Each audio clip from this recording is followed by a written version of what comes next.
এরা মা কালীকে অপমান করলে মহুয়া মৈত্রকে শাস্তি দেয় না।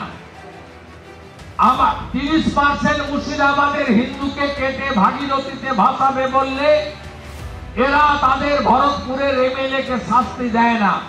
আর বিজেপি তেলেঙ্গানার এমএলএ রাজা সিংকে, নুপুর শর্মাকে তৎক্ষণাৎ সাসপেন্ড করে বলে যে উনার এই বক্তব্যের সঙ্গে আমরা একমত নই। এইখানে ডিফারেন্স, গণতান্ত্রিক ব্যবস্থাপনায় এই ডিফারেন্স।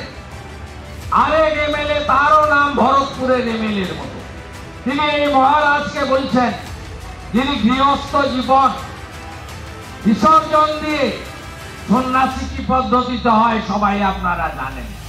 পূজ্যপাদ স্বামী প্রণবানন্দ, যিনি হিন্দু ধর্মকে রক্ষা করার জন্য ভারত সেবাশ্রম তৈরি করেছিলেন, তার আদর্শে তাদের যে ভারত সেবাশ্রম সংঘের 4টি খণ্ড রয়েছে তাকে নিপুণভাবে 100% পালন করে যিনি সন্ন্যাস ধর্ম পালন করছেন তাকে সন্ত্রাসবাদী আখ্যা দিচ্ছেন একজন শিক্ষিত আইপিএস পাস করে আজকে এই রাজ্যের প্রাক্তন মন্ত্রী বর্তমান এমএলএ, তিনি প্রকাশ্যে বলেছেন।